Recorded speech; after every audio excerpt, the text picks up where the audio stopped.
بسم اللہ الرحمن الرحیم۔ السلام علیکم۔ میں منیر شاکر۔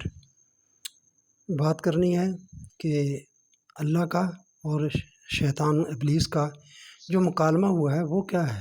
اس سے تو ایسا لگتا ہے کہ ابلیس کوئی الگ سے کوئی چیز ہے جس کا اللہ سے مکالمہ ہوا ہے، اللہ نے اس سے کچھ پوچھا، اس نے آگے سے جو جواب دیا تو وہ تو اس سے لگتا ہے کہ یہ الگ سے کوئی چیز ہے۔ اس پر بات کرنی ہے۔ آگے بڑھنے سے پہلے آپ چینل کو سبسکرائب کر لیں، لائک کر لیں، بیل کا بٹن دبا دیں۔ میرے بھائیو، بات بڑی سیدھی سی ہے، مشکل نہیں ہے۔ عالم امر ہے، ایک عالم خلق ہے، یہ بھی میں تھوڑی سی بات کروں گا۔ عالم امر جب اللہ اکیلا تھا، بالکل اس کا کوئی مشیر، کوئی کچھ نہیں تھا، بعد میں بھی کوئی نہیں ہے، اب بھی وہ اکیلا ہی ہے جیسا وہ ہے، تو اس وقت وہ عالم امر ہے۔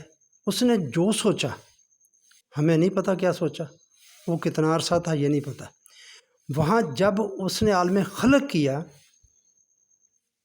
تو وہاں سے بات شروع ہوتی ہے۔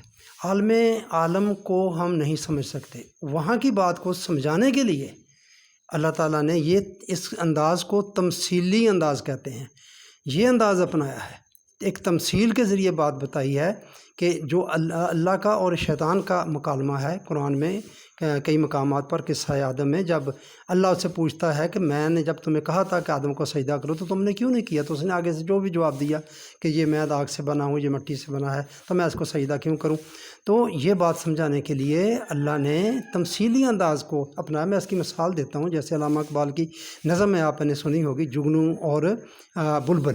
تو دیکھیں کیا جگنو بولتا ہے، کیا اس کی آواز ہے، کیا اس کی بلبل نے اس کو سمجھنا ہے۔ ایک بات کو سمجھانے کے لیے علامہ اقبال نے ان کا آپس میں مکالمہ کروایا ہے جہاں میں وہی لوگ اچھے جو آتے ہیں کام دوسروں کے۔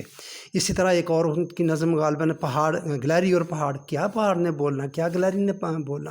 ایک ابھی بھی میں نے ٹک ٹاک پر بھی یہ چیز دیکھی ہے، یہ دیسی مرغی اور برائلر مرغی کا آپس میں مکالمہ بڑی شاعری میں اس بندے نے مزاحیہ انداز میں بیان کیا ہے، اور حقیقت پر مبنی ہے وہ بات جو اس نے بیان کی ہے۔ تو میں عرض کر رہا ہوں کہ یہ ایک تمثیلی انداز ہوتا ہے بات کو بیان کرنے کا، سمجھانے کا، کیونکہ ہم ویسے نہیں سمجھ سکتے، ہماری عقل میں نہیں آ سکتا، حیطۂ ادراک میں نہیں ہے ہمارے عالم امر کا معاملہ جو ہے۔ اور اسی طرح آخرت، مرنے کے بعد کی زندگی کا بھی ہمیں ادراک مطلب ہے، مرنے کے بعد ہم نے ایمان لانا ہے اس پر۔ یہ لازمی ہے کہ ہم سے جو پوچھا، جو کر رہے ہیں، ہم نے ان کا جواب دینا ہے، اور ان کا حساب کتاب ہونا ہے، کیسے ہونا ہے، وہاں کیا چیزیں ہوں گی، ان کا کچھ ذکر ہے کہ وہ جنت میں یہ جو ہوگا اور جہنم میں یہ جو ہوگا، مگر ہمیں صحیح طور پر اس کا پتہ نہیں ہے۔ سمجھانے کے لیے ہمیں یہ بات کی گئی ہے، تمثیلی انداز میں یہ بات کی گئی ہے۔ یہ صرف اتنی سی بات ہے، ورنہ شیطان انسان کی، بندے کی اپنی ایک خصلت ہے، جو وہ جذبات جائز ہیں، اللہ نے ان کو ٹھیک بنایا اور یہ انسان کے فائدے کے لیے بنائے۔ مثلا جنسی جذبہ ہے، اگر یہ نہ ہو تو انسانی نسل آگے کیسے بڑھے۔ اگر بھوک والا اور جذبہ جو ہے کھانے کا جذبہ یہ نہ ہو تو انسان بڑا، اس کی نشو و نما کیسے آگے ہو، اور پھر اس کے لیے جو کچھ اکٹھا کرنا ہے وہ بھی جذبات کے تحت ہے، اس میں کس طرح ہم تجاوز کر جاتے ہیں۔ وہ ہے وحی کے باہر کی بات۔ جب باہر جاتے ہیں تو وہ جذبات جو ہیں، جو وحی کے باہر ہیں، ان سے مکالمہ ہے۔ یہ بات سمجھانے کے لیے اللہ تعالیٰ نے یہ انداز اختیار کیا ہے۔